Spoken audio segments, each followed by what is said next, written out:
بسم اللہ الرحمن الرحیم۔ میں آج آپ کو افغانستان کی موجودہ صورتحال کے حوالے سے کوئی بات کرنا چاہتا ہوں۔ جیسا کہ آپ سب کے علم میں ہے کہ پچھلے 20 سال سے افغانستان کے اوپر بیرونی طاقتوں نے قبضہ کیا ہوا تھا، اور افغانستان کے اندر طالبان جو اس وقت ایک مٹھی برابر طالبان تھے جو ان کا مقابلہ کر رہے تھے۔ پوری دنیا کی سپر طاقتیں ایک طرف تھیں اور یہ چند مٹھی بھر مجاہدین یا طالبان یہ ان کا مقابلہ اس سینس میں کر رہے تھے کہ چونکہ ان کے ملک کے اوپر قبضہ کیا گیا ہے، ناجائز قبضہ کیا گیا ہے، تو وہ اس قبضے کو برداشت نہ کرتے ہوئے اپنا حق لینا چاہتے تھے، اپنا ملک ان سے واپس لینا چاہتے تھے۔ اب وہ جو ان کی جدوجہد ہے طالبان کی، اس کی ایک بڑی لمبی کہانی ہے۔ انہوں نے وہ جنگ میدان میں بھی لڑی، پہاڑوں میں چھپ کے بھی لڑی، گوریلا وار بھی لڑی، کیونکہ ایک طرف امریکہ، برطانیہ اور نیٹو کی تمام فورسیں کھڑی تھیں اور بہت سارے وسائل کے ساتھ اور اسلحے کی انبار کے ساتھ اور جہازوں کی یلغار کے ساتھ، مگر اس کا نہتے طالبان نے اپنی ہمت اور اپنے عزم اور اپنے حوصلے اور اپنے ایمان کی طاقت سے کیا۔ آج دنیا نے دیکھا کہ کس طریقے سے جو دنیا کی سپر طاقتیں تھیں وہ مٹھی بھر مجاہدین یا مٹھی بھر طالبان سے گھبرا کر اور آخر ان کے حوصلے پست ہوئے اور وہ دم دبا کر وہاں سے بھاگ گئے۔ آج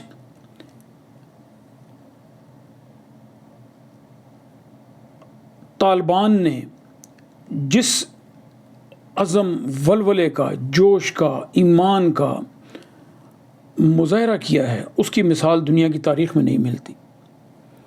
یعنی اگر آپ یہ دیکھیں کہ پچھلے کافی کچھ عرصے سے طالبان کے پاس تقریباً 60 کے 65 اضلاع تھے، اور پھر یہ پچھلے ایک ہفتے کے اندر 200 مزید اضلاع پہ انہوں نے قبضہ کر لیا، اور پھر اس وقت کی جو موجودہ صورتحال ہے وہ یہ ہے کہ طالبان کابل کے اندر بھی داخل ہو چکے ہیں۔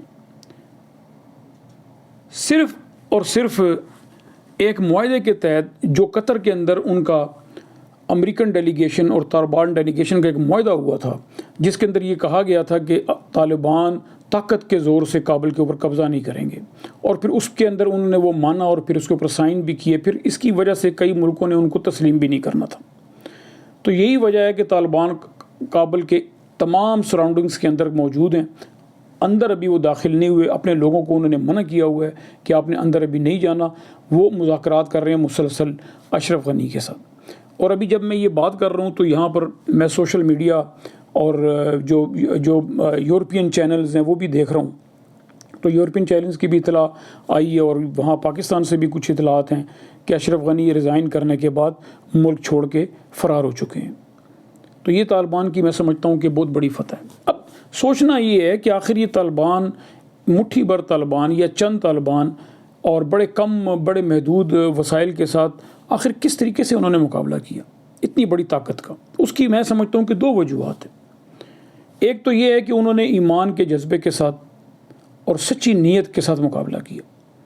دوسرا یہ ہے کہ پورے افغانستان کی جو عوام تھی وہ ان کے ساتھ کھڑی تھی، کیونکہ انہوں نے ان کا سابق دور دیکھا ہوا تھا، تو اس لیے وہ سب ان کے ساتھ کھڑے تھے، سوائے چند خونی لبرلز کے کہ جو پاکستان میں بھی اس وقت موجود ہیں۔ اسی طرح خونی لبرلز وہاں افغانستان کے اندر بھی موجود ہیں۔ سوائے ان خونی لبرلز کے باقی تمام کا تمام ملک جو ہے وہ ان کے ساتھ کھڑا تھا، اور اسی وجہ سے ابھی آج اگر آپ ہندوستان کی میڈیا کو جا کے دیکھیں تو سارا ہندوستان جو ہے نا وہ بلیم لگا رہا ہے، الزام لگا رہا ہے پاکستان کے اوپر، اور وہ یہ کہتا ہے کہ پاکستان سے فورسز داخل ہو کے طالبان کے ساتھ کھڑے ہو کے تو وہ مقابلہ کر رہی ہیں، وہ یہ سب کچھ کر رہی ہیں، یہ پاکستان کر رہا ہے سب، وہ سارا الزام پاکستان پہ لگا دیا۔ ارے آج کل تو سیٹلائٹ کا دور ہے، اور امریکہ سے یا ان طاقتوں سے کون سی چیز چھپی ہے؟ اوپر ویڈیو بن جاتی ہے، ساری فلمیں بن جاتی ہیں، اگر یہاں سے فورسیں وہاں اگر کراس کریں تو سب کچھ بن جاتا ہے۔ تو انڈیا کا تو خیر برا حال ہے، اور پھر اس لیے بھی برا حال ہے کہ آج 15 اگست ہے اور ان کا جشن آزادی کا دن تھا، ان کی آزادی کا دن تھا، تو آج ہی کے دن پورے افغانستان کے اندر طالبان نے قبضہ کر کے انڈیا کو بھی یہ بتا دیا ہے کہ بھئی یہ شکست جو ہے یہ تمہارے حصے میں بھی آئی ہے، امریکہ کے حصے میں بھی، اور تمام ان نیٹو فورسیں، اور پھر آپ دیکھیں کہ افغانستان کے دائیں بائیں ارد گرد پاکستان کو چھوڑ کے تقریباً ساری طاقتیں طالبان کے خلاف تھیں. تو پھر ایک حیرت کی بات نہیں ہے کہ انہوں نے اتنی مخالفت کے باوجود کس طریقے سے پورے افغانستان کے اوپر قبضہ کر لی. اب چونکہ اشرف غنی بھی ملک چھوڑ کے بھاگ چکا ہے تو اب تو راستہ ان کے لیے بالکل کلیئر ہے. اب میں یہ سمجھتا ہوں کہ طالبان کے بارے میں جیسے پہلے پروپیگنڈا کیا جاتا رہا کہ بھئی وہ جب ان کی پہلے حکومت تھی تو بڑا ظلم کرتے تھے، خواتین کو باہر نہیں نکلنے دیتے تھے، خواتین کے ساتھ زیادتی کرتے تھے، اور اسی طرح پھر اور بے شمار ان کی وہ سزائیں بڑی سخت ہے فلاں سا. تو اس دفعہ میں سمجھتا ہوں کہ طالبان نے اپنی پالیسی تھوڑی تبدیل کی ہے، اور وہ پالیسی یہ تبدیل کی ہے کہ انہوں نے یہ کہا ہے کہ چونکہ اسلام اتنا سخت دین یا مذہب نہیں ہے، اسلام کے اندر تو بڑی فلیکسیبلٹی ہے. تو ابھی ان کا بھی یہ بیان آیا ہے کہ ہم خواتین کو نہ ماریں گے اور ان کو ان کے کام پہ بھی جانے دیں گے، اور اگر کوئی اکیلی خاتون کسی کام سے مجبوری میں گھر میں اس کے مرد نہیں ہے کوئی نہیں، اگر وہ نکلتی ہے تو ہم کبھی بھی اس کو منع نہیں کریں گے. اگر وہ اپنے کام میں اپنے طریقے سے اپنی حدود کے اندر رہ کے کہیں باہر جاتی ہے آتی ہے تو ہمیں اس سے کوئی اعتراض نہیں ہے. اسی طرح اسکولوں کے حوالے سے یہ سارا. اچھا، ابھی اس وقت جو یورپین میڈیا ہے نا، وہ ابھی اس وقت کوئی نہ ویک پوائنٹ ڈھونڈ رہا ہے کہ کوئی ہمیں کوئی ایسا پوائنٹ مل جائے تاکہ ہم اس کو ریز کریں. تو وہ پھر جتنے بھی افغانستان کے اندر دنیا کے جو یورپین ملکوں کے جو سابق سفیر تھے ان سے انٹرویو کر رہے ہیں، اور اسی طرح پھر وہ جو وہاں کے جو لوگ ہیں دائیں بائیں مختلف جہاں ان کی پہنچ ہے وہاں بھی وہ جا کے تو کوئی بات کرتے ہیں کہ شاید کوئی ایسے ہمیں کو پوائنٹس مل جائیں، لیکن ان کو کچھ بھی نہیں مل رہا. جتنے بھی لوگ انٹرویو دے رہے ہیں میجورٹی کے اندر لوگ یہ کہہ رہے ہیں کہ لوگوں نے ویلکم کیا طالبان کو. میجورٹی کے اندر افغانستان کے جو لوگ ہیں وہاں جب یہ لوگ انٹرویو لیتے ہیں تو وہاں پھر میجورٹی کے لوگ یہ کہتے ہیں. ایک وہ برطانیہ کا ایک سفیر ہے سابق، اس نے تو کہا کہ میرا تو شرم سر سے جھک گیا ہے. تو اس طرح بھی ہیں، کچھ اور لوگ بھی ہوں گے. تو وہ یہ کہتے ہیں جو لوگ جب وہ انٹرویو کرتے ہیں تو وہ کہتے ہیں کہ جی ہم پورا ان کے ساتھ تھے، ہم ان کے ساتھ ہیں اور ہم نے ان کو ویلکم کیا، اور یہی وجہ ہے کہ طالبان کو اتنی بڑی کامیابی ملی. تو میں اپنے اس ویڈیو پیغام کے ذریعے ایک اور بھی بات کرنا چاہتا ہوں، اور وہ یہ ہے کہ دیکھیں یہ افغانستان کے اندر ایک طرف سپر طاقتیں، ایک طرف مطلب اتنی زیادہ جن کے پاس اسلحہ ساز و سامان نہیں تھا، لیکن کس طریقے سے انہوں نے اپنے ملک کو پھر واپس لے لیا، اپنے ملک پر قبضہ کر لیا اور فورسز کو بھگا دیا. وہاں کا جو موجودہ صدر تھا جو بالکل آخری وقت تک اڑا ہوا تھا اور وہ کوئی بات سننے کے لیے ماننے کے لیے تیار نہیں تھا، اگر وہ پہلے ہی استعفیٰ دے دیتا تو کچھ بھی نہیں تھا ہونا. ابھی بھی ویسے کوئی اتنا زیادہ نقصان یا کوئی جانی نقصان اتنا نہیں ہوا.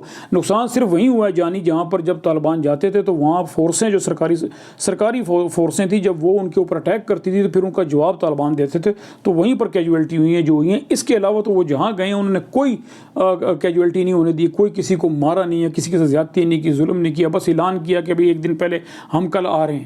تو جب وہ جاتے تھے تو ان کے ایک دن کے بعد جب وہ جاتے تھے تو وہاں پر سرکاری فورسز، پولیس، تمام انتظامیہ وہ سارے سرنڈر کر جاتے تھے، اور یہ پھر ان کو نا کہتے تھے کہ بس ٹھیک ہے اب آپ اپنے گھروں میں جا سکتے ہیں، یا جہاں آپ نے جانا ہے آپ جا سکتے ہیں، آپ آزاد ہیں. اسلحہ وغیرہ ان سے لے کے ان کو کہتے ہیں آپ آزاد ہیں، آپ اب جہاں مرضی جائیں. تو یہ پالیسی اس دفعہ طالبان نے تبدیل کی.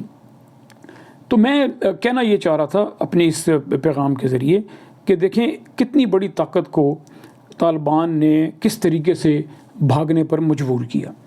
تو کیوں نہیں ہم پاکستانی ایک ہو کے سوچ سکتے؟ ہمارے تو خیر یہاں پر کئی زبانیں ہیں، کئی رنگ نسل ہیں، کئی عقیدے ہیں، کیا کچھ نہیں ہے. وہ ہم اپنا ایک طرف کیوں نہ رکھ دیں؟ وہ جو کچھ بھی ہمارے ہیں ایک چیز وہ ہم ایک طرف کیوں نہ رکھ دیں؟ اگر ہم ان کو ایک طرف رکھ کے تو ملک کے بارے میں کئی اپنا کریں نا، جس نے جو کرنا ہے وہ کرے، لیکن دوسرے کو چھیڑنے کی کیا ضرورت ہے؟ دوسرے کو تنگ کرنے کی کیا ضرورت ہے کہ بھئی یہ کرتا ہے، یہ وہ کرتا ہے. بس ٹھیک ہے، اگر وہ کرتا ہے، اس کا عقیدہ ہے، اس کا جو کچھ بھی ہے اس کو آپ کرنے دو. آپ کا اس سے کیا لینا دینا؟ آپ اپنے عقیدے اور اپنی سوچ اور اپنے نظریے کے اوپر چلو، لیکن اس سے کیوں تنگ کرتے ہو؟ اس سے انتشار کیوں آپ پھیلاتے ہو؟ تو میں کہنا یہ چاہ رہا تھا کہ ہم پاکستانیوں کو بھی اس مثال کو دیکھتے ہوئے ہمیں ایک ہونا چاہیے، ہمیں ملک کے لیے سوچنا چاہیے. اگر آج ہم پاکستان کے لیے، جیسے پاکستان کئی مسائل کا شکار ہے اس وقت، قرضوں کے اندر ہم ڈوبے ہوئے ہیں، مہنگائی کے دلدل میں ہم پھنسے ہوئے ہیں، اور بے روزگاری ہمارے ملک میں ہے. مطلب کرپشن کہتے تھے کہ ختم ہو جائے گی، تو بس وہ کافی حد تک تو کچھ ہو بھی رہا ہوگا، میں یہ نہیں کہتا، لیکن یہ کہ وہ کچھ نہیں ہے جو ہونا چاہیے تھا. تو اگر ہم خود بھی ٹھیک ہو جائیں اور اپنے اپنے طور پر ہم اس ملک کی خدمت کے حوالے سے اگر کام کریں تو یہ ملک بھی ٹھیک ہو سکتا ہے۔ اتنا بڑا ملک اگر انہوں نے آزاد کروا لیا جنگ لڑ کر، تو کیا ہم صرف اپنے کردار سے اس ملک کو ٹھیک نہیں کر سکتے؟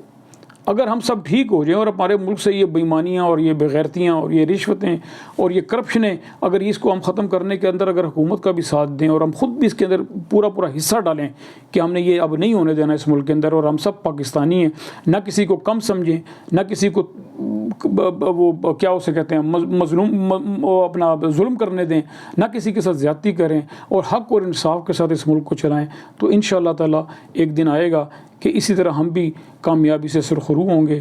اللہ کا شکر ہے ہم اپنی منزل کی طرف رواں دواں ہیں اور بڑے سموتھ طریقے سے ہم چل رہے ہیں، اور انشاءاللہ آنے والے وقت میں ایسے ہی ہوگا کہ ہم کامیاب ہوں گے انشاءاللہ۔ لیکن اگر عوام اس کے اندر مکمل طور پہ اپنا حصہ ڈالیں تو جو کام 10 سال بعد ہونا ہے وہ کام 2 سال بعد بھی ہو سکتا ہے۔ اللہ آپ کا حامی و ناصر ہو۔